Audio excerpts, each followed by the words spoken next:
टूटता भरोसा, कमजोर होता विश्वास, रिश्तों में पड़ी गांठ, अपने हुए नाराज, गठबंधन में पड़ी दरार। वक्त वक्त की बात होती है, वक्त की जरूरत के मुताबिक ही रिश्ते तय होते हैं। सत्ता की ललक, कुर्सी का मोह, मौके की नजाकत और सियासी जरूरतें संबंधों का व्याकरण बदल देता है। उद्धव नाराज हैं और नाराजगी सामना के पन्नों पर उतर आई। सियासी त्रिकोण में पाइथागोरस प्रमेय लागू नहीं होता। बीजेपी राज ठाकरे का तालमेल एनडीए का बीज गणित बिगाड़ रहा है। हिंदुत्व की सीमेंट से पक्का हुआ बीजेपी शिवसेना का रिश्ता मराठाओं की कलह से दरक रहा है। शिवसेना बीजेपी की राज ठाकरे से बढ़ती नजदीकियों से परेशान है। राज को मोदी का साथ मिल चुका है। बीजेपी की सबसे पुरानी साथी शिवसेना नए समीकरण की आंच से झुलसती दिख रही है। बीजेपी मरहम के नाम पर शिवसेना को सिर्फ आश्वासन दे रही है। सामना में बीजेपी के नाम लिखे गए खुली चिट्ठी और उद्धव के बयान को बीजेपी दोस्ताना सलाह की संज्ञा दे रही है। ये बीजेपी की मजबूरी है और खालिस सियासी जरूरत भी। उसे महाराष्ट्र में जीत का परचम लहराना है, शिवसेना का साथ निभाना है और राज का समर्थन पाना है। नदी के दो किनारों को एक साथ साधना है। दो नावों पर एक साथ सवारी करनी है। एक मयान में दो तलवारों को रखना है। बीजेपी का ये सियासी दांव एनडीए के बुनियादी ताने बाने के लिए किसी चुनौती से कम नहीं। और ये भी सच है कि सत्ता का मोह छूटता नहीं है। सियासत में जंग रुकती नहीं है। रिश्ते और समीकरण कभी स्थायी होते नहीं हैं। शिवसेना बीजेपी के रिश्तों में नया मोड़ इस शाश्वत सत्य की वानगी भर है। जी न्यूज़ रिपोर्ट।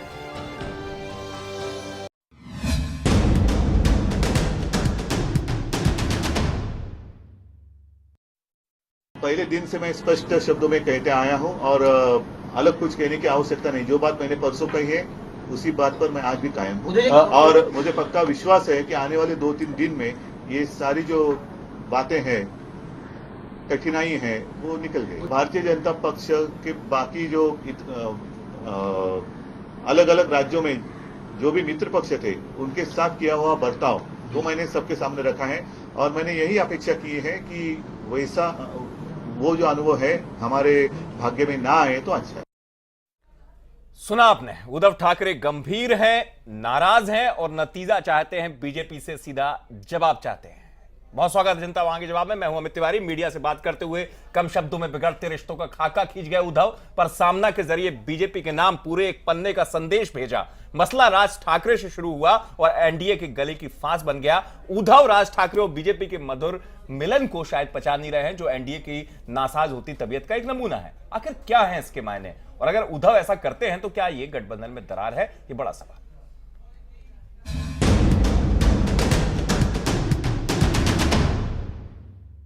जी हां, ये कदम और सामना में लिखे हुए अल्फाज, वो शब्द क्या दरार की तरफ इशारा कर रहे हैं, जानने की कोशिश करेंगे। चर्चा में खास मेहमान हमारे साथ जुड़ रहे हैं। शुरुआती तौर पे आपका परिचय करा दूं मेहमानों से। मेरे साथ हैं हमेशा की तरह कार्यक्रम में नवीन कुमार जी, मैनेजिंग एडिटर जी न्यूज। मेरे साथ हैं स्टूडियो में विक्रम उपाध्याय जी, वरिष्ठ पत्रकार हैं। चंद्रमोहन सिंह जी हैं लखनऊ से, बीजेपी के प्रवक्ता हैं। कांग्रेस से हमारे साथ जुड़ेंगे अभय दुबे भोपाल से, साथ ही साथ अशोक वानखेड़े जी भी चर्चा में बीच में जुड़ेंगे, वरिष्ठ पत्रकार हैं, महाराष्ट्र को समझते हैं। शुरुआत में नवीन जी से करना चाहूंगा यहां पर चर्चा की। नवीन जी, मेरा सवाल आपसे शुरुआती तौर पर यही है, सामना में जो कुछ लिखा गया वो एक अघोषित वार है या दरार है? क्योंकि शब्द कहते हैं ना, शब्दों के जरिए भी एक वार होता है। अमित, ये बहुत बड़ी विडंबना है कि पिछले विधानसभा चुनाव में जी, जब से एमएनएस अलग हुआ, राज ठाकरे उद्धव ठाकरे दोनों एक परिवार के सदस्य, दोनों अलग होकर के एमएनएस बना लिया उन्होंने जी, मन से बनाया जी, तो तब से उन्होंने लगातार जो चोट पहुंचाई है वो भाजपा शिवसेना को पहुंचाई है जी। पिछले विधानसभा चुनाव में एमएनएस ने 13 सीटें जीती जी और 55 सीटों पर भाजपा शिवसेना गठबंधन को नुकसान पहुंचाया। बिल्कुल। तो वही स्थिति अभी भी है। वो मिलकर के चुनाव तो नहीं लड़ रहे, एमएनएस अपना चुनाव लड़ रहा है, अलग चुनाव लड़ रहा है। तो वो जो वोट काटने वाला है जी, वो भाजपा शिवसेना गठबंधन का ही काटने वाला है। वो बीजेपी का समर्थन करते हैं कि हम नरेंद्र मोदी का समर्थन करते हैं, आगे सरकार में उनको सपोर्ट करेंगे, तो हो सकता है कि शिवसेना का जहां शिवसेना के प्रत्याशी वहां उसको ज्यादा नुकसान पहुंचे, डैमेज शिवसेना को। हाँ। तो ये जो पीड़ा है, हाँ, ये जो कष्ट है, ये उनको साफ नजर आ रहा है। वो और वही उन्होंने अपने उद्गार जो है सामना के माध्यम से उद्धव ठाकरे ने लिखे हैं, जिसमें उन्होंने ये संदेश देने की कोशिश की है कि जब एमएनएस भाजपा शिवसेना को नुकसान पहुंचा रहा है तो भाजपा के नेताओं को उसके साथ अपनी नजदीकियां नहीं बढ़ानी चाहिए। हाँ बिल्कुल, एक शब्द को मैं आपसे बाद में समझूंगा चर्चा के दौरान, एक आंख मिचौली शब्द का इस्तेमाल भी हुआ है। इस पूरे लेख में मैं समझने की कोशिश करूंगा। विक्रम उपाध्याय जी का रुख कर लेते हैं, वरिष्ठ पत्रकार हैं। विक्रम जी, इसको किस तरीके से पढ़ा जाए? सामना में जो कुछ लिखा गया है, इसके मायनों को किस तरीके से गढ़ा गया है, और जिस तरीके से उद्धव ठाकरे ने निशाना भी साधा और प्रतिक्रिया भी आपने सुनी होगी जो हमने सुनवाई थी, बाद में वो बैलेंस कर रहे थे, डैमेज कंट्रोल करते नजर भी आ रहे थे, तो एक तरीके से चेतावनी भी दी, बैलेंस भी किया। लेकिन शुरुआती तौर पर मेरा यही सवाल आपसे विक्रम जी, क्या इस लेख में एक चेतावनी भरा लहजा था? गठबंधन की एक दरार थी? नहीं, मेरा मानना ये है कि उद्धव ठाकरे जी ने जो भी कुछ लेख में लिखा है उसका सीधा नेतृत्व, बीजेपी के नेतृत्व, शीर्ष नेतृत्व से एक तरह से पूछा है उन्होंने जी।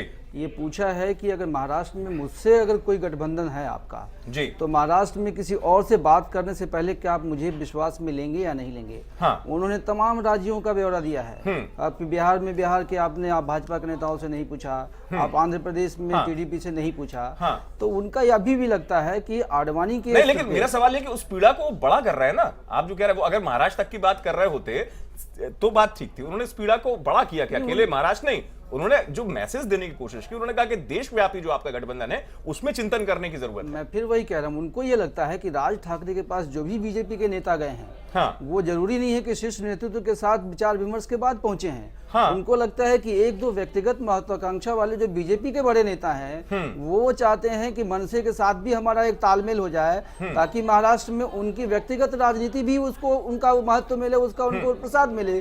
तो उनका ये सीधा सा सवाल बीजेपी के बड़े नेताओं से है, शीर्ष के नेताओं से है, हाँ, कि आप जो कुछ भी महाराष्ट्र में कर रहे हो, क्या बाकी जगहों की तरह मुझे भी आप हाशिए पे रख के करोगे या मुझ पे विश्वास लेके करोगे? अगर मुझे विश्वास मिले के नहीं करोगे तो जरूरी नहीं है कि हम साथ रहें। हो सकता है, हालांकि उन्होंने 2 या 4 बार ऐसे मौके पे, हाँ नहीं बिल्कुल, ये बात इसको हम विश्लेषण में और समझेंगे। चंद्रमोहन सिंह जी हमारे साथ हैं, बीजेपी के प्रवक्ता है, लखनऊ से जुड़े हैं हमारे साथ। जी चंद्रमोहन जी, आप कुछ बोलना चाह रहे हैं? चर्चा को शुरुआती तौर पर आपने भी सुना होगा, आपका सशक्त साथी शिवसेना, अगर उसके मुखपत्र में यह बात कही जाए कि आंख मिचौली का खेल है, तो क्या आपको थोड़ी सी चिंता की लकीरें नहीं आती पार्टी में कि ये खेल है क्या? आंख मिचौली जैसा खेल अगर कहने की बात आपका सशक्त साथी कहे तो?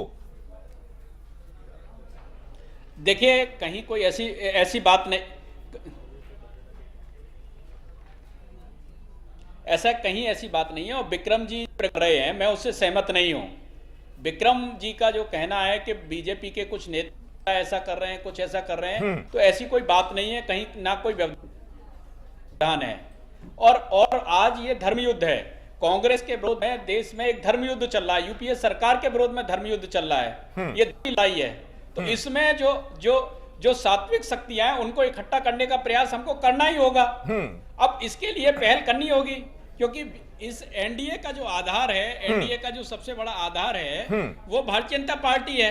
तो भारतीय जनता पार्टी के नेताओं की ये नैतिक जिम्मेदारी है कि वो लोगों को जोड़ें। आज उसका परिणाम है कि रामविलास पासवान जी हमारे साथ आए हैं, हाँ। उदित राज जी ने अपनी पार्टी का विलय हमारे साथ किया। वही चीज तो वो कह रहे हैं, परिवर्तन की ओर जा रहा है, क्योंकि वही देश चीज चाहता है कांग्रेस, वही चीज तो वो कह रहे हैं। इतना मैं कांग्रेस करूंगा जल्दी से। नवीन जी से यहाँ पर एक चीज समझ रहा हूँ। नवीन जी, मैं अभय जी के पास जाऊं।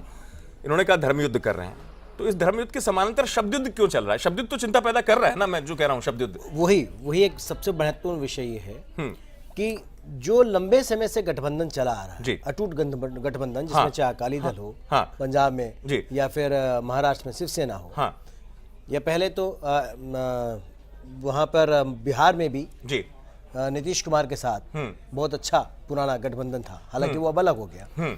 तो जो पुराना गठबंधन है उसको लगता है कि महाराष्ट्र में हमने अच्छे बुरे समय में या पंजाब में अच्छे बुरे समय में साथ दिया, साथ चले, अब कोई नया अगर साथी ढूंढते हैं आप, तो कम से कम उनको विश्वास में ले लिया जाए। हाँ। ये उनका, जहां तक मैं समझता हूँ, लेख का लेकिन वो इस बात को भी साथ साथ मानते हैं कि भारतीय जनता पार्टी का जो शीर्ष नेतृत्व है वो सीधे तौर पे बात नहीं कर रहा है। तो कुछ यही लगता है जो चर्चाएं बीच में आई हैं कि सबको साथ में लेने की हर कोई बड़ा नेता कोशिश कर रहा है कि एक दो किसी भी प्रकार से कहीं मतों का विभाजन ना हो, कहीं ऐसी स्थिति ना है कि भाई इससे पार्टियों को चाहे गठबंधन को नुकसान हो राज्य में, अगर कोई नुकसान पहुंचा लेकिन उसको विश्वास में ले लेना चाहिए था। और इतना अंतराल क्यों बातचीत संवादहीनता? लेकिन दूसरी बात यह कि जो शिवसेना और मनसे के बीच का कभी संबंध होने की बात है वो आसान नहीं है। वो इसलिए आसान नहीं है जी। केवल महाराष्ट्र की बात मैं कर रहा हूं, बाकी किसी भी जगह आप नई पार्टी को साथ में जोड़ सकते हैं लेकिन महाराष्ट्र में इसलिए आसान नहीं है क्योंकि वो एक ही परिवार के दो सदस्य हैं और वो पार्टी से राजनीतिक से ज्यादा जो पारिवारिक दूरी बीच के अंदर बढ़ी हुई है उसे पाटना बड़ा वो तलवार जो खिंची हुई है उसको तोड़ पाना बड़ा मुश्किल है। अभय दुबे जी का रुख करूंगा, कांग्रेस प्रवक्ता है, भोपाल से हमारे साथ जुड़े हुए हैं। अभय जी आप बाद में जुड़े, बहुत स्वागत है आपका। मेरा सवाल आपसे यही कि शुरुआती तौर पर कांग्रेस किस तरीके से देख रही है एनडीए में जिस तरीके की स्थिति बन रही है? शिवसेना की तरफ से बात आई, उद्धव ठाकरे अपनी बात रख रहे हैं, कह रहे हैं कि आंख में चौली का खेल चलता है।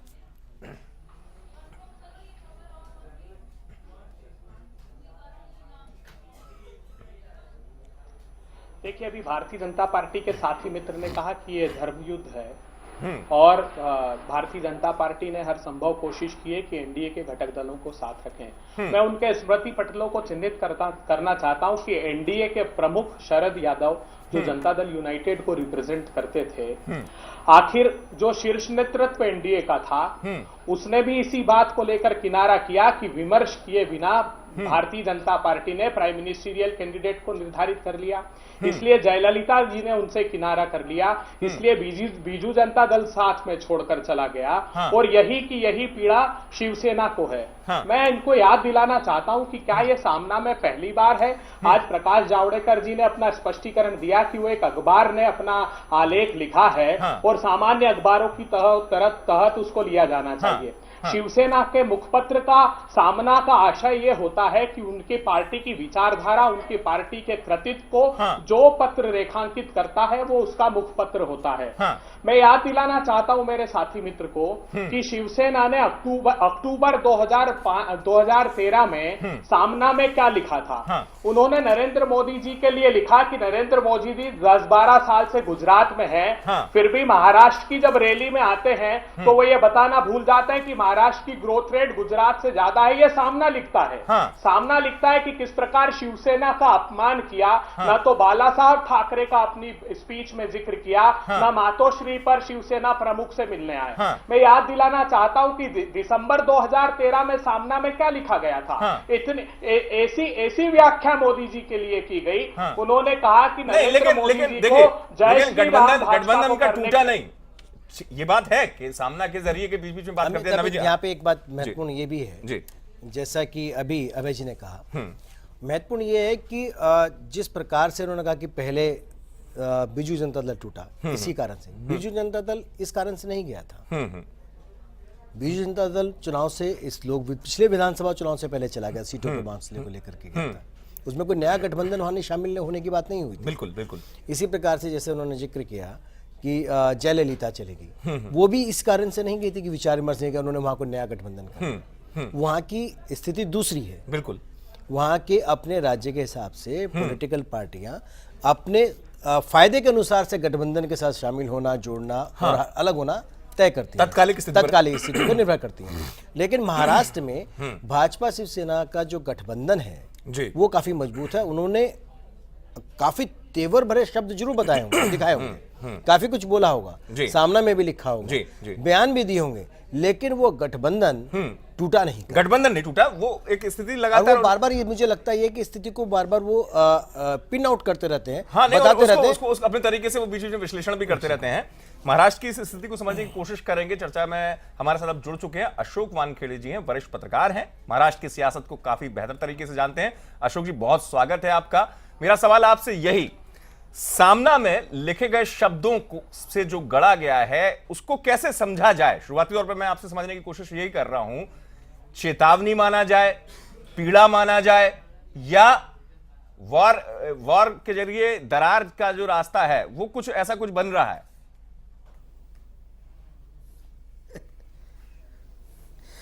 शिवसेना की ये पुरानी आदत है कि वो सामना का उपयोग समय समय पे करते आ रहे हैं जी।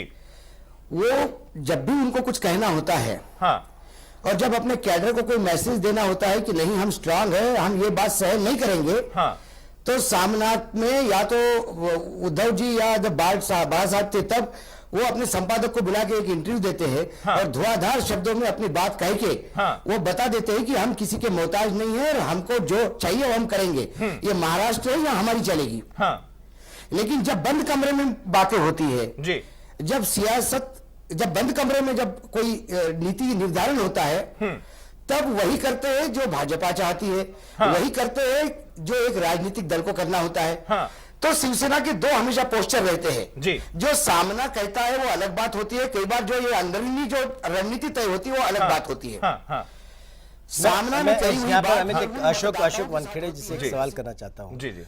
जो जिस प्रकार से क्या लगता है अशोक कि ये एमएनएस के लोगों का जो लगा था कि एमएनएस और भाजपा का एमएनएस के प्रति सॉफ्ट कॉर्नर है उसको दूर करने के लिए कहा गया, अपने कार्डर को स्ट्रांग करने के लिए मैसेज दिया गया है, या फिर बीजेपी के शीर्ष नेताओं को मैसेज दिया गया, क्या समझते हैं?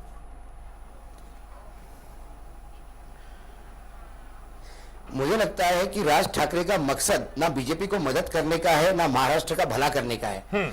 उनका एक मकसद है कि मैं शिवसेना को कैसा नेस्तनाबूद करूं, खत्म करूं। और जब शिवसेना को टारगेट करना है तो वो अलग अलग चालें चलते हैं, ये चेस का गेम है। कभी घोड़े को आगे करके ढाई घर चलाते हैं तो कभी तिरछे ऊंट से सीधा मारते हैं। तो राज ठाकरे ने मोदी को साथ देके शिवसेना को अलग किया। तो कहीं ना कहीं राज ठाकरे का जो प्लान था, गेम प्लान था, वो सक्सेस हो गया। क्योंकि आज शिवसेना इसी बात पे ये हो गई, गुस्से में आ गई कि आपने राज ठाकरे को, अरे ये तो मोदी को कौन समर्थन करेगा, बगैर मांगे यदि समर्थन किया तो क्या कर सकते आप। आज ऐसी स्थिति में जहां एक एक सीट के लिए मोदी परेशान है, ऐसे में तो वो राज ठाकरे को मना तो करेंगे नहीं कि क्यों साथ आ रहे हो। गठबंधन में राज है नहीं, लेकिन अशोक जी मैं बात, लेकिन राज ने यदि तय कर लिया कि वो गडकरी के खिलाफ कैंडिडेट नहीं उतारेंगे। नहीं, मैं समझूंगा सिस्टर को। जल्दी से एक चीज और आपसे समझना चाहूंगा, यहां पर मैं बीजेपी का रुख करूं, लेकिन एक शब्द का इस्तेमाल ये भी करना कि हम सत्ता के भूखे नहीं है, हम अपने हिंदुत्व के एजेंडे पे कायम हैं। तो बाद में जो आप स्थिति कह रहे हैं कमरे के अंदर कुछ और हो जाती है, लेकिन जो तीखे शब्दों के इस्तेमाल की बात आती है उसमें चेतावनी के जरिए स्वयं के वजूद को तलाशने की कोशिश ज्यादा रहती है।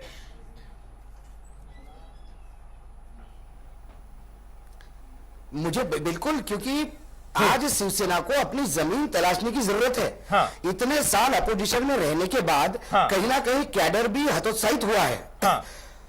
और 15 साल की इंकम्बेंसी के बाद भी यदि आप कांग्रेस को हरा नहीं पाते तो कहीं ना कहीं राज ठाकरे का फैक्टर तो है ही। शिवसेना दो जगह लड़ रही है, उनको कांग्रेस से भी लड़ना पड़ रहा है, उनको राज ठाकरे से भी लड़ना पड़ रहा है। और इस पूरे लड़ाई में भाजपा तटस्थ होते दूर से मजे ले रही है। यदि भाजपा को एक लाइन क्लियर करनी थी तो उनको ना वो राज ठाकरे को कभी अपने ऑफिस में चाय पे बुलाते, ना कभी उनके साथ गुप्त समझौता करते, या उनसे बोलते कि तुम चुनाव। मैं बीजेपी प्रवक्ता का रुख करना चाहूंगा। चंद्रमोहन सिंह हमारे साथ लगातार बने हुए लखनऊ से बीजेपी के प्रवक्ता है। चंद्रमोहन सिंह जी, इतनी तमाम चीजें कही गई हैं सामना के जरिए, शिवसेना ने अपने तरफ से यह तक कह दिया, जिस बात को मैं कह रहा था कि हम सत्ता के भूखे नहीं हैं। आप अपना आंध्र में नहीं पूछते हैं, आप हरियाणा में नहीं पूछते हैं, तो क्या आप इस पूरी बात को शिवसेना के आपकी पार्टी इतने हल्के से ले लेगी? या फिर ये जैसे कि अशोक वानखेड़े ने कहा कि तटस्थ की भूमिका में बीजेपी आनंद ले रही है दोनों की, या फिर आपको लग रहा है कि आप तटस्थ ही सही हैं और जो चल रहा है फर्क नहीं पड़ने वाला कुछ?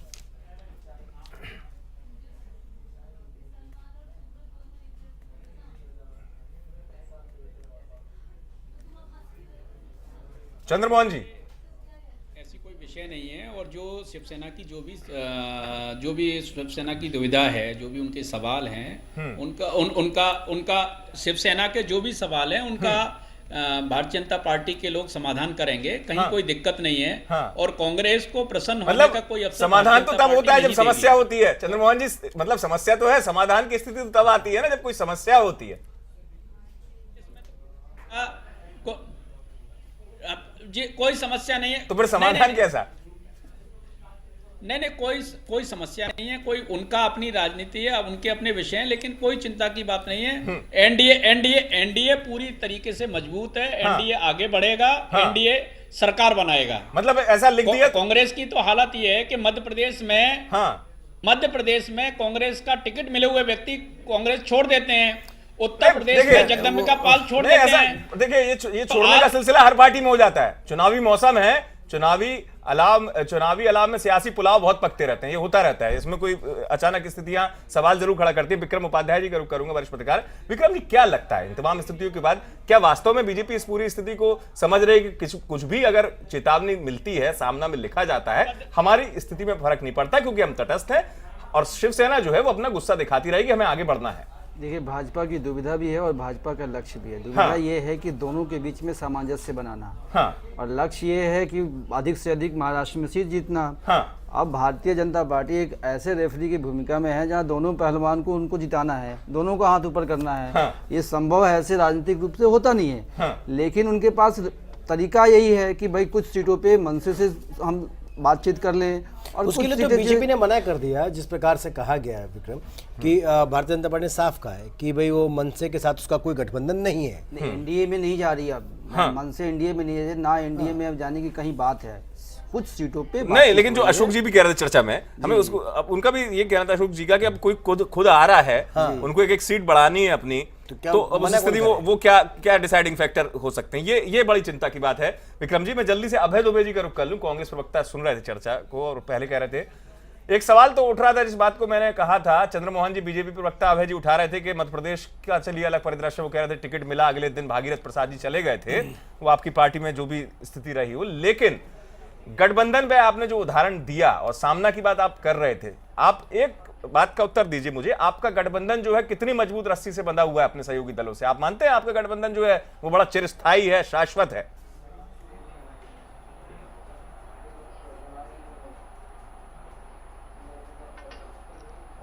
देखिए, हमारा जो गठबंधन है उसमें हमारे अलायंस पार्टनर्स को कोई प्रॉब्लम नहीं है, हमारी सीट शेयरिंग भी व्यवस्थित तरीके से हुई है। लोक जनशक्ति पार्टी आपका गठबंधन का हिस्सा थी और वो भी जो है आपको छोड़ करके भाजपा के साथ चले गई।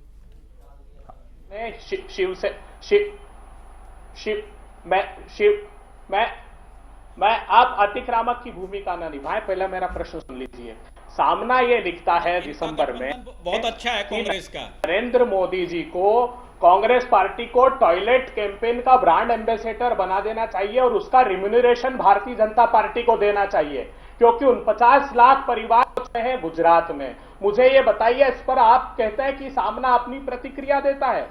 आप इसलिए नहीं कह पाते शिवसेना को क्योंकि भारतीय जनता पार्टी रेफरी की भूमिका में नहीं है। रेफरी तो सामर्थ्यवान होता है, वहां पर शिवसेना के पास लोकसभा की ज्यादा सीटें हैं, इसलिए निर्णायक भूमिका वो निभाता है और वो आगे भी सामना में लिखता रहेगा। लेकिन आप उत्तर देने की अपेक्षा सिर्फ फेस सेविंग एक्सरसाइज में लगेंगे, क्योंकि जो गुजरात का परिदृश्य बताया जाता है, शिवसेना उसी पर प्रश्न उठाता है कि किस प्रकार 18 लाख परिवारों के पास परिसंपत्ति के नाम पर कुछ नहीं है, किस प्रकार 11 लाख परिवारों के पास बिजली के कनेक्शन तक गुजरात में नहीं है। वो कहता है गुजरात की ग्रोथ रेट से ज्यादा महाराष्ट्र की ग्रोथ रेट है। उसने सीधा उनके कृतित्व पर प्रश्न चिन्ह लगा दिया और आप कहते हैं कि वो व्यक्तिगत उनका प्रश्न है। तो मुझे ऐसा प्रतीत होता है कि भारतीय जनता पार्टी में किसी भी राज्य में उनके अलाई उनके साथ आस्था नहीं रखते हैं। लेकिन लोग जुड़ते जा रहे हैं, लोग जुड़ते जा रहे हैं अभय जी। नहीं, और कांग्रेस की बात अगर मैं करूं तो कांग्रेस में आप भले हल्के से ले लेंगे, रामविलास पासवान चले गए वहां पर, मैंने फिर कहा नहीं, ममता बनर्जी पहले चली गई शुरुआती तौर पर, डीएमके का रुख आपको पता है, फिर आप कहें कि नहीं मेरा गठबंधन जो कांग्रेस का बड़ा मजबूत है, हमारे अलायंस को कोई प्रॉब्लम नहीं है। आपके अलायंस को जब प्रॉब्लम होती है वो भी दिख जाती है। देखिए, तमाम मैं आऊंगा विक्रम जी, आऊंगा आपके पास। देखिए आप बंगाल में आज बंगाल में मुख्य प्रतिद्वंदी पार्टी कौन है टीएमसी की? तो वो कांग्रेस पार्टी है। इसलिए ममता जी को चुनाव के दृष्टिगत उनको छोड़कर जाना पड़ा। हम दृढ़ता से वहां पर चुनाव लड़ रहे हैं। जहां तक जनता दल और उड़ीसा में इलेक्शन है, आप ये देखिए उड़ीसा में की क्राइसिस और जयललिता जी ने जो छोड़ा है एनडीए को, वो किन कारणों से छोड़ा है? जिस प्रकार हिंसक घटनाएं उड़ीसा में हुई थी, उनको पता था कि इसका प्रतिकूल प्रभाव उनके असेंबली इलेक्शन पर पड़ेगा। तो मैंने कहा कि भारतीय जनता पार्टी ने अपनी भूमिका का निर्वहन नहीं किया कि वो सबको साथ लेकर चले। वो अपने निर्णय मनमाफिक तरीके से लिए, इसलिए उनके गठबंधन के सारे साथी छोड़ गए। तो भागवत जी ने अभी चिंता व्यक्त की है, उनको लगता है कि नरेंद्र मोदी जी 5 उद्योगपति के आधार पर राष्ट्र को चलाने का मानस बना चुके हैं, इसलिए कार्यकर्ता को कहते हैं कि नमो नमो करना बंद कर दीजिए। हाँ, लेकिन उसके बाद सफाई भी आती जल्दी से। हाँ, विक्रम जी कुछ बोल रहे थे। मैं ये कह रहा हूँ कि सामना में जो लेख छपा है उसमें तमाम तीखे शब्दों के बावजूद उद्धव ठाकरे ने बहुत ही स्पष्ट रूप से कहा है कि हमारे गठबंधन पे कोई असर नहीं है। उन्होंने यहाँ तक कहा है कि 3-4 दिनों में बातचीत करके जो कुछ भी हमारी शिकायतें हैं उसको भी दूर कर लिया जाएगा। तो इस रूप में इसको नहीं देखना लेख में कि एनडीए में दरार पड़ गई और एनडीए जो है बिखर जाएगा। एनडीए बरकरार है। शिवसेना के साथ बीजेपी का जो गठबंधन है वो 2 दशक से भी ज्यादा पुराना है। कुल उनकी नाराजगी ये है कि जिस तरह से अन्य प्रदेशों में अपने सहयोगियों को बिना विश्वास में लिए भारतीय जनता पार्टी कुछ लोगों से बातचीत करिए, क्या महाराष्ट्र में भी हमारे साथ ऐसे ही होगा? उनका सिर्फ जो है उनकी शिकायत, उनकी तलखी इस बात पे नहीं, जल्दी से विक्रम जी एक चीज और आपसे पूछना चाहूंगा, तो क्या मतलब कांग्रेस के आप बात सुन रहे थे, प्रवक्ता अभय दुबे जिस बात को कह रहे थे कि कांग्रेस में सब कुछ ठीक है, मतलब इनको लग रहा है कि एनडीए में जरूर दरार पड़ रही है, इनका जो गठबंधन है वो बड़े मजबूत सीमेंट से बना हुआ है। देखिए, अभी 2-3 महीने पहले लोग कहा करते थे कि भारतीय जनता पार्टी के साथ केवल शिवसेना है और यही स्थिति थी, अकाली दल है। अब धीरे धीरे आप देखिए, गिनते जाइए। कुछ महीने पहले कहा था लोग पहले पार्टी छोड़ के आ रहे हैं, गठबंधन छोड़ के, बड़े बड़े नेता छोड़ के, आप कांग्रेस, जनता दल, जदयू, टीडीपी। तो आप इसको ये नहीं कह सकते हैं कि भारतीय जनता पार्टी का कोई कम हो गया, बहुत बढ़ता जा रहा है। लगातार व्यक्तिगत पर्सनालिटी के लोग आ रहे हैं तब भी बढ़ता जा रहा है और दलें भी आ रही हैं।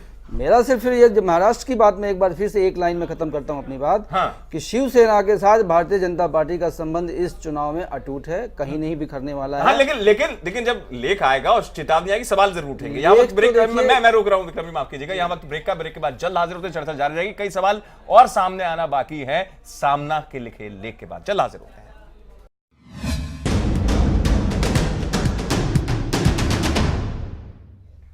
ब्रेक के बाद आपका बहुत स्वागत है। जनता मांगे जवाब में लगातार चर्चा जारी है। क्या शिवसेना के मुखपत्र सामना में लिखे गए शब्द एक बाण की तरह हैं, एक निशाना है, तीर है, या वास्तव में सब कुछ सामान्य है? चर्चा लगातार जारी है।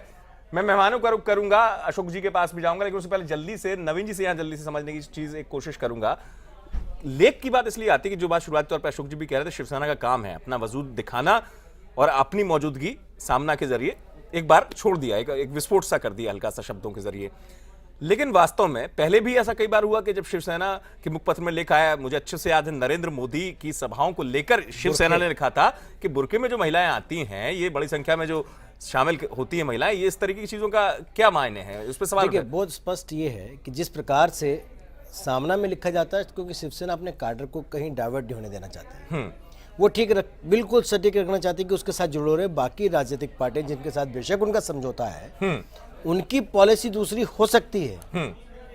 वो जो है सेकुलर या नॉन सेकुलर, या ये मान लिया जाए कि बिल्कुल वो शालीन रहने वाले हैं, लेकिन जो शिवसेना की पॉलिसी है वो बिल्कुल स्ट्रेट है।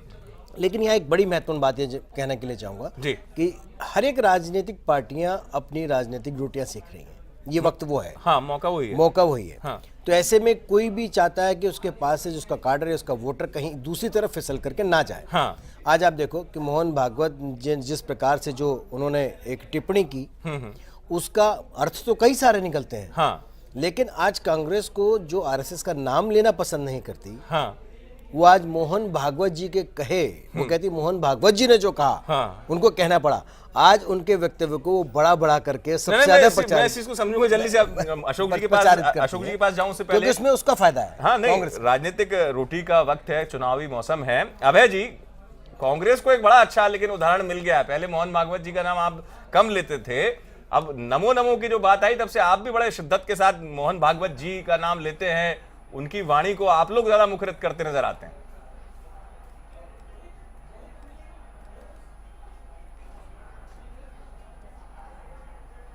देखिए, राष्ट्रीय स्वयंसेवक संघ के प्रति हमारा जो दृष्टिकोण है वो यथावत है। मगर आंतरिक कलह चरम पर है, उसकी चर्चा तो करनी पड़ेगी। हमने ये रेखांकित करने की कोशिश की, भारतीय जनता पार्टी के साथी मित्र कह रहे थे कि बड़ी संख्या में दूसरे दलों से लोग आ रहे हैं, तो वो कोई कोलिशन के एडेसिव से जुड़कर पार्टियां नहीं आ रही, जो सब जगह से नकार दिए गए लोग हैं। देखिए, आप रामविलास जी ने बहुत दिन तक प्रतीक्षा की को कोई अलायंस हो जाए, जब वो संभावना नहीं बनी तब भारतीय जनता पार्टी के पास वो चले गए। जब राजद से उनको लगा राम कृपाल जी को कि वहां टिकट उनका नहीं हुआ, तब वो भारतीय जनता पार्टी को ज्वाइन कर लेते हैं। तो ऐसे सारे लोग, लेकिन अब ऐसे तो फिर बात फिर वही आ जाएगी, आपके यहाँ जिनका टिकट हो गया, आपके यहाँ जिनको टिकट मिल गया था वो दूसरे दिन चले गए बीजेपी में मध्य प्रदेश में। अब टिकट की बात अगर आप करेंगे तो आपके टिकट मिलने के बाद चले गए दूसरे दिन बीजेपी में मध्य प्रदेश में। मैं जल्दी से अशोक वानखेड़े, भागीरथ प्रसाद जी, अशोक वानखेड़े जी का रुख करूंगा। अशोक जी, कांग्रेस की जो बात आ रही है यहां पर, मैं शिवसेना में फिर आऊंगा आपके पास, लेकिन कांग्रेस के इस दृष्टिकोण को समझना चाहूंगा। मैं आऊंगा अभय दुबे जी, आऊंगा आपके पास, आऊंगा। अब अशोक जी से सवाल है मेरा। अशोक जी, इस पूरी स्थिति में कांग्रेस क्या अपने आप को मजबूत मानने लगी है, या कांग्रेस भी आनंदित ही हो रही है खाली, क्योंकि खुद के गठबंधन को लेकर अगर कांग्रेस अंतर्मन टटोलेगी तो कहां खड़ी मिलेगी?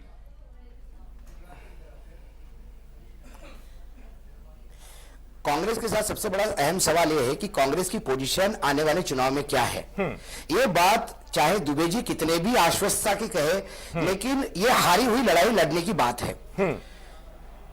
जिस हिसाब से लोग भाग रहे हैं, जिस हिसाब से लोग टिकट लेने के लिए मना कर रहे हैं, इससे ये बिल्कुल सामने आता है कि कांग्रेस की स्थिति अच्छी नहीं है। अब सवाल है, कांग्रेस ये देख रही है कि हम तो सत्ता में नहीं आ रहे, लेकिन किसी भी हालत में एनडीए का गठबंधन नहीं आए। इसीलिए उनको राज ठाकरे जैसे लोग जो है वो सूट करते हैं कि जिनका लड़ाई में होने की वजह से, या केजरीवाल जैसे लोगों का लड़ाई में होने की वजह से कहीं ना कहीं एक थर्ड फ्रंट के नाम से एक तीसरा गुट तैयार हो सकता है, जो नॉन बीजेपी नॉन कांग्रेस हो, बाद में कांग्रेस से समर्थन ले। महाराष्ट्र में कांग्रेस का गठबंधन शरद पवार से है। सारा महाराष्ट्र जानता है कि एनसीपी और कांग्रेस के जिला लेवल से लेके मुख्यमंत्री उप मुख्यमंत्री के बीच में 36 का आंकड़ा है। और यदि यही लगातार सारा वोट ट्रांसफर होता एनसीपी कांग्रेस का, तो कांग्रेस एनसीपी स्वीप करती। जो स्थिति आज बीजेपी पिछले बार इतनी सारी सीटें लेके गई, आज शिवसेना सीटें लेके गई, वो नहीं होती। यदि आज कांग्रेस वहां सत्ता में है महाराष्ट्र में, तो वो सिर्फ राज ठाकरे की वजह से।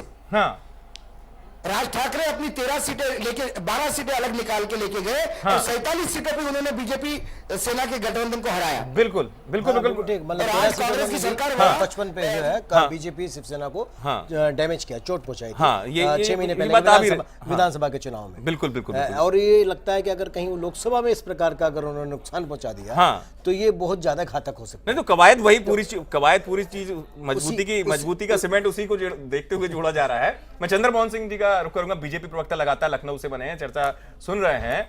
चंद्रमोहन जी, सुन रहे होंगे आप कांग्रेस प्रवक्ता अभय दुबे जी ने जो तमाम सवाल उठाए आपके अंदर की स्थितियों को लेकर पार्टी के, लेकिन कई सवाल सामना में, चलिए आप कहें कि हमारा गठबंधन कोई फर्क नहीं पड़ता है, लेकिन कई सवाल ऐसे उठाए गए हैं, मसलन कि अब इस तरीके की स्थिति के बगैर विश्वास के स्थितियां आगे नहीं बढ़ती, वफा करने वाले को बेवफाई नहीं मिलना चाहिए, तमाम चीजें लिखी गई। एक बड़ा शब्द लिखा गया आज के मौका परस्त लोग बड़ी जल्दी जुड़ जाते हैं और उनको पहचानना चाहिए, साधु संत नहीं साधु संगी, ऐसा कुछ लिखा गया है आज। और आप उसको अगर आपकी पार्टी क्या बिल्कुल ही सामान ले लेगी? देखिए, वो सामना केवल शिवसेना का मुखपत्र नहीं है, सामना एक समाचार पत्र के नाते भी मुंबई में उसकी पहचान है। समाचार पत्र के नाते उन्होंने लिखा है, उनका लेख है, इससे ज्यादा नहीं है। और अभी हमारे प्रकाश जावड़ेकर जी का बयान आ गया है, एकदम स्थिति स्पष्ट है, कहीं कोई संदेह नहीं है। और कांग्रेस के लोग, कांग्रेस की जो हालत है, ये कह रहे थे बार बार कि हमारे सहयोगी दल कांग्रेस का अलायंस, जिन मुलायम सिंह के खिलाफ कांग्रेस अध्यक्ष बोलते हैं, कांग्रेस के उपाध्यक्ष बोलते हैं, उन्हीं के साथ समझौता करते हैं। जिन मायावती के साथ में ये वो विरोध करते हैं, उन मायावती के साथ में तीनों एक साथ अलग अलग लड़ते हैं और तीनों एक साथ लड़ते हैं। विरोधी कौन किसका था और कब सहयोगी बन जाए, ये राजनीति में तो फिर आपके यहाँ भी हो ही जाता है ऐसा कि कौन किसका विरोधी था और कब मौके पर जुड़ जाए। क्योंकि राजनीति में कोई विरोधी नहीं, कोई दोस्त नहीं, और फिर समीकरण तो और बहुत कम ऐसे दोस्त हैं जी जो स्थिति कोई भी हो साथ निभाते हैं, जो स्थायी तौर पर है। मैं विक्रम जी का रुख करूंगा। विक्रम, जल्दी से आप कुछ कहना चाह रहे थे? फिर मैं ये कह रहा हूँ, कांग्रेस के बारे में सिर्फ छोटी सी टिप्पणी करूंगा मैं। हाँ, कांग्रेस को जनता बाद में नकारेगी, उनके एलआई ने पहले नकार दिया उनको, उनके पार्टी के प्रमुख नेताओं ने पहले नकार दिया उनको। आप छोटी सी 1-2-4 हफ्ते की पहले की बात है, तेलंगाना बना, टीआरएस को इन्होंने बहुत आगे बढ़ चढ़ के दिखाया, सपोर्ट किया, तेलंगाना का निर्माण कराया। शर्त यह रखी कि टीआरएस के साथ जो है कांग्रेस का विलय होगा। टीआरएस ने न सिर्फ विलय के बल्कि अलायंस में चुनाव में जाने से ही मना कर दिया। जिस बसपा को इन्होंने पूरे 5 साल बचाया, उस बसपा की प्रमुख मायावती ने उत्तर प्रदेश में अलायंस से मना कर दिया।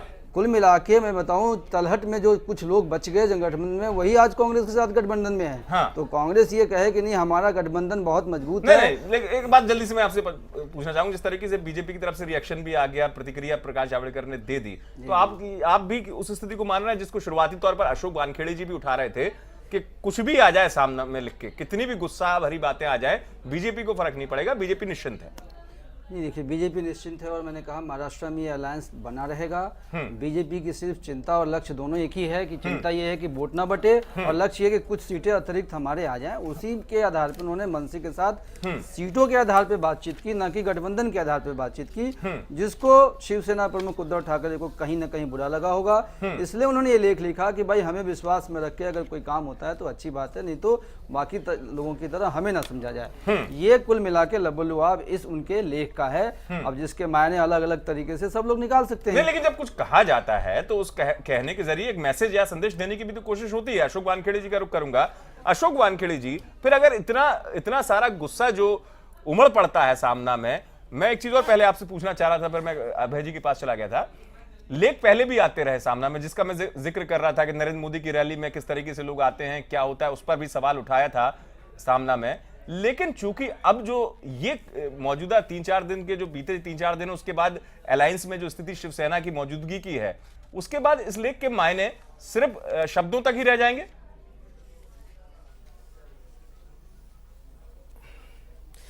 मेरा एक बहुत ही समझने लायक बहुत ही छोटा ये है, ज्यादा बड़ा इशू नहीं है ये।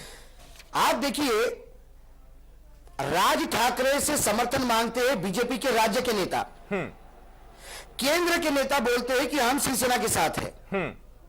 शिवसेना कहती है कि आप राज से मिलते क्यों हो? कोई अपना एक दूसरे को जवाब नहीं देता। क्या भाजपा ये आज बोलने को तैयार है कि वो राज ठाकरे को अपना दुश्मन समझती है, अपना अपोनेंट समझती है? जैसा कांग्रेस एनसीपी है वैसा राज ठाकरे की मनसे को समझते हैं? क्या भाजपा का केंद्रीय नेतृत्व या जो स्पोक्स पर्सन है अभी ये डंके की चोट पे कहेंगे कि उनका हमको समर्थन नहीं चाहिए राज ठाकरे का? आप राज ठाकरे समर्थन देते हैं तो आप उनको वो भी अशोक ऐसी स्थिति में, जबकि आपको याद होगा राज ठाकरे ने कहा था कि अगर नरेंद्र मोदी प्रधानमंत्री बनना चाहते हैं तो पहले वो गुजरात के मुख्यमंत्री पद से इस्तीफा दे दें। वो भी ऐसे समय में क्या राज ठाकरे के साथ नजदीकियां बनानी उचित है? नवीन जी, राज ठाकरे तो अपने शब्द बदलने के लिए जाने जाते हैं। राज ठाकरे तो राजनीतिक, जब उनको कोई प्रेशर करना होता है, जब वो चाहते हैं कि बीजेपी के लोग मेरे पास आए तो एक मोदी के खिलाफ फ्रंट खोलता है, बीजेपी के राज्य के नेता भागते हैं। उद्धव ठाकरे उनको नहीं बोलते। उद्धव ठाकरे यदि बीजेपी को थोड़ी भी चिंता होती तो जिस गडकरी को उन्होंने अपना अध्यक्ष माना था 2 साल, उस गडकरी को इतना भला बुरा कहा उद्धव ठाकरे ने, क्यों किसी बीजेपी के केंद्रीय नेता ने उसका खंडन नहीं किया? तो ये सुविधाजनक राजनीति है। और मतदाता समझ रहे हैं कि उद्धव ठाकरे गडकरी को गाली देते हैं। लेकिन अशोक, यहाँ पे एक और महत्वपूर्ण बात यह है कि याद होगा आपको दिसंबर 2012 में जब नरेंद्र मोदी ने चौथी बार शपथ ली मुख्यमंत्री की, उस समय शपथ ग्रहण समारोह में जहां जयललिता भी पहुंची थी, वहां पे राज ठाकरे और उद्धव ठाकरे भी पहुंचे थे। दोनों पहुंचे थे। लेकिन मौजूदा दौर की जो स्थिति है, मैं जल्दी से चंद्रमोहन सिंह का रुख करूंगा, प्रवक्ता हमारे साथ बने हुए हैं। एक संवादहीनता की बात तो है जो पत्र के जरिए आई सामने। उन्होंने अकेले महाराष्ट्र का जिक्र नहीं किया चंद्रमोहन सिंह जी, उन्होंने कहा कि चाहे किसी भी राज्य का मामला हो, हरियाणा का मामला हो, चाहे आंध्र प्रदेश का मामला हो, कई अन्य राज्यों का मामला है, संवादहीनता से गठबंधन नहीं चलता, विश्वास में लेना चाहिए।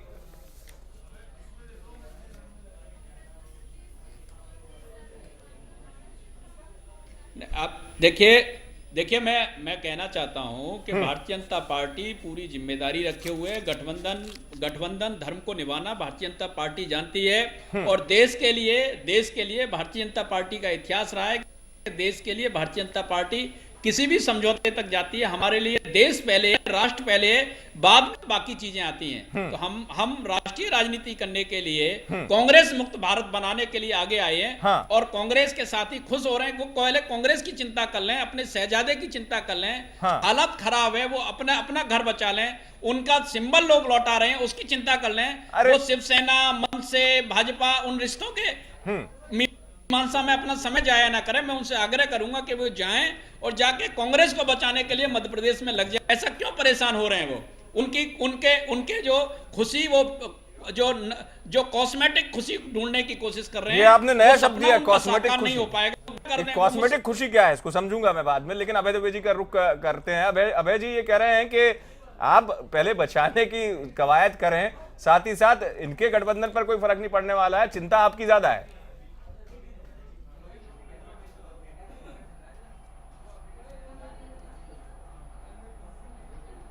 देखिए, भारतीय जनता पार्टी का कितना बड़ा नैतिक पतन हुआ उसका उदाहरण मैं देना चाहता हूं। अभी आपने चूंकि कार्यक्रम रखा है सामना के विषय पर, ये जो भागीरथ प्रसाद जी का मेरे साथी मित्र ने जिक्र किया, भागीरथ प्रसाद जी की धर्म पत्नी है, मैं नाम नहीं लूंगा, वो पद्मश्री हैं और एक बहुत बड़ी लेखिका हैं। कम से कम 10 पुस्तकों में उन्होंने भारतीय जनता पार्टी और आरएसएस के संदर्भित विषय पर क्या लिखा है, अगर पढ़ लेंगे तो भागीरथ प्रसाद जी क्या है ये वो जान जाएंगे।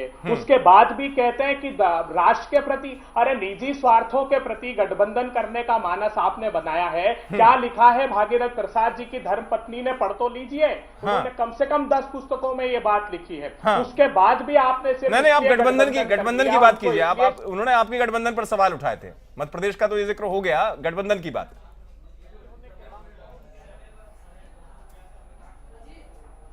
जी नहीं, देखिए, हमने कहा कि मैंने कहा जितने भी लोग हैं जो भारतीय जनता पार्टी में गठबंधन कर रहे हैं वो व्यक्ति कर रहे हैं, वो अपने टिकट की अपेक्षा में, प्रत्याशा में गठबंधन कर रहे हैं। कांग्रेस पार्टी का एक उदाहरण दे दीजिए। आपने टीएमसी तेलंगाना का जिक्र किया, तो वो एक पृथक राजनीतिक दल है जिसने अपना आंदोलन प्रारंभ किया। ये इच्छा उन्होंने पहले जाहिर की थी, इसलिए हमने उनसे आग्रह किया कि अगर आप शामिल मर्ज करना चाहते हैं तो कर लें, हम तो अलग से लड़ेंगे। हमने कहा तेलंगाना के विषय पर हमने आपके चैनल पर विस्तार से इस पर चर्चा भी की थी। तो हमारे जितने अलाई हैं, और आज फिर अशोक जी ने कहा कि कांग्रेस पार्टी एनडीए को, हाँ, तो ये हमारा नैतिक दायित्व है। हमने कहा है कि सांप्रदायिक गठबंधनों को इस राष्ट्र की सत्ता में हम आने नहीं देंगे, ये हमारा संकल्प है। लेकिन अशोक जी ने एक बात और कही थी, वो भी आपने सुन ली होगी कि आपकी जो अलायंस है, बिल्कुल जो सशक्त साझेदार है आपका, राष्ट्रवादी कांग्रेस पार्टी एनसीपी, उससे लेकर संबंधों में क्या क्या बीच में स्थिति होती रहती है, वो भी आपके लिए एक चिंतनीय विषय हमारा, क्योंकि महाराष्ट्र की बात हो रही है।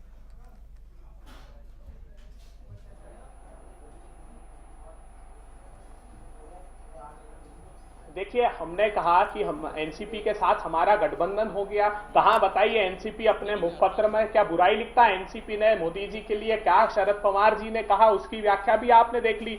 जहां तक राज ठाकरे जी की बात की कि राज ठाकरे जी के नुकसान के कारण कांग्रेस सत्ता में आती है, तो वो भी एक राजनीतिक दल है। मध्य प्रदेश या जिन प्रदेशों में बहुजन समाज पार्टी के कारण हम सत्ता में नहीं आ पाते, तो क्या दोष तो उनको नहीं देते? बहुजन समाज पार्टी के कारण हम अपने कृतित्व के आधार पर अगर सरकार में नहीं आते हैं तो उसमें आत्मचिंतन, आत्ममंथन, आत्मलोचन करते हैं। हम किसी दूसरे राजनीतिक दल को दोषी नहीं ठहराते। इसी प्रकार महाराष्ट्र में हमारी मान्यता है कि हम अपने कृतित्व के आधार पर सत्ता में आए हैं। न सिर्फ अब महाराष्ट्र में, अपितु भारतीय जनता पार्टी पूरे देश में जिस प्रकार से यह बताया जा रहा है कि फिर से नरेंद्र मोदी जी और भारतीय जनता पार्टी का ग्राफ गिर रहा है, तो भारतीय जनता पार्टी ये कोशिश करती है। मुझे बताइए, ये सिर्फ गठबंधन ही नहीं, भारतीय जनता को भी संतुष्ट नहीं कर पाती। किस प्रकार मुरली मनोहर जोशी, कलराज मिश्र, किस प्रकार ये संगठन की बात से पहले जो हम बात कर रहे थे गठबंधन की, लेकिन उनका गठबंधन बना रहता है। मैं जल्दी से अशोक जी का रुख करूंगा। अशोक जी, मैं इतना जरूर जानना चाहूंगा आखिर में आपसे, समय जो है वो समाप्ति की तरफ बढ़ रहा है। अशोक जी, फिर इस पूरी स्थिति को कैसे समझा जाए? ये जो लेख है, ये लेख तारीख की तरह जैसे अखबार का पन्ना पलट जाता है, स्थितियां सब सामान्य जैसे अखबार जिस तारीख का है अगले दिन सब कुछ अलग। आज मैं धन्यवाद देना चाहूंगा बीजेपी के स्पोक्स पर्सन को। उन्होंने एक शब्द दिया, कॉस्मेटिक। हाँ, तो मैं आपको बता दूं, ये लेख भी कॉस्मेटिक है, ये झगड़े भी कॉस्मेटिक है, राज ठाकरे से प्रेम भी कॉस्मेटिक है, मोदी जी की लहर भी कॉस्मेटिक है।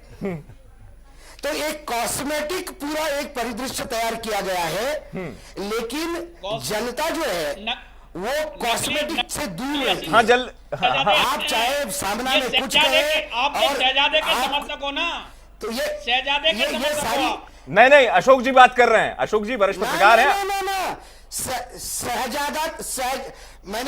मैंने तो सबसे पहले कहा कि कांग्रेस तो बुरी तरह से हार गई है, कांग्रेस तो हारी हुई लड़ाई लड़ रही है। हाँ। दुबे जी ने कहा कि कांग्रेस को रोकने का काम, लेकिन दुबे जी कांग्रेस को, बीजेपी को रोकने का काम ये आपका नैतिक काम है, लेकिन आप अपने भरोसे नहीं, आप ये राज ठाकरे के, ये आप कभी आप पार्टी के, तो आप ये कभी तीसरे लोगों के भरोसे कर रही है। दुखदायी स्थिति देश में तैयार हो गई है। हमारा चिंतन इस बात पे है, हमारा विश्लेषण इस बात पे है।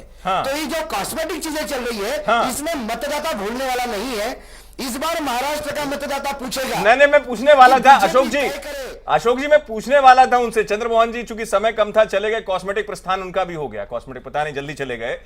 विक्रम जी, आपसे मैं जरूर अंत में पूछना चाहूंगा, पूरी स्थिति जो है सामान की तरफ बढ़ेगी, रास्ते की तरफ, या ये बीच बीच में चेतावनियां चलती रहेंगी? एक पहलू छूट गया हमारे डिस्कशन का जी, जिसपे मुझे लगता है कि उद्धव ठाकरे की नाराजगी का एक बड़ा कारण ये भी हो सकता है। हाँ। कि अगर भारतीय जनता पार्टी और मनसे के बीच में कोई गुपचुप समझौता होता भी है, हाँ। तो शिवसेना की सीटों पे जहाँ पे बीजेपी नहीं लड़ रही है, हाँ। तो क्या कुछ वोट ऐसे बीजेपी के हैं जो मनसे की तरफ जा सकते हैं? हाँ। जरूरी नहीं है कि शिवसेना के साथ जाए। अगर कोई गुपचुप अगर समझौता होता है तो ये एक डर उनके मन में जरूर होगा, जो अशोक भाई इसको ठीक से समझाएंगे आपको। बिल्कुल ठीक है, लेकिन अब बिल्कुल समय समाप्ति की ओर है। मैं नवीन जी आपसे जरूर जानना चाहूंगा आखिर में, इन तमाम स्थितियों के बाद क्या, जिस बात को मैं उठा रहा था, अशोक जी से भी समझ रहा था, फिर बात उस तरफ कॉस्मेटिक की दिशा में चली गई। अशोक जो है महाराष्ट्र के बारे में बहुत अच्छे से समझते हैं, उन्होंने बिल्कुल सही कहा। क्योंकि 2006 में जी मनसे का गठन हुआ, और 2009 में सबसे पहले उसने पूरी तरह से अगर किसी को डैमेज किया तो शिवसेना को डैमेज किया। उन्होंने बिल्कुल सही कहा था कि मनसे का उद्देश्य जो है कांग्रेस को या फिर भाजपा को समर्थन देना, कांग्रेस को डैमेज करना, या भाजपा को समर्थन देना, नरेंद्र मोदी को प्रधानमंत्री बनाना, ऐसा नहीं है। उनका एक ही उद्देश्य है, राज ठाकरे का, किसी प्रकार से शिवसेना को डैमेज कर दिया जाए, और जिसके लिए वो लगातार करते रहे। 55 सीटों पे अगर पिछली बार मन से डैमेज नहीं करती बीजेपी शिवसेना गठबंधन को, तो राज्य में उनकी सरकार होती, विधानसभा। मेरा कहना ये है इस पूरी स्थिति में कि लेख से केवल इतना हमें आशय निकाल देना चाहिए कि शिवसेना अपने काडर को मजबूत रखना चाहती है ताकि वो इधर उधर ना भटके, और ये भी संदेश देना चाहती है कि मनसे का उद्देश्य भाजपा का समर्थन करना और खुद के वजूद का भी, और खुद अपने वजूद को बचाए रखना चाहते। बहुत बहुत शुक्रिया, और तमाम मेहमान हमारे साथ जुड़े, आप सबका शुक्रिया। अशोक जी, माफी चाहूंगा, बहुत समय कम था। अभय जी, आपसे रिएक्शन नहीं ले पाया, बहुत बहुत शुक्रिया जुड़ने के लिए।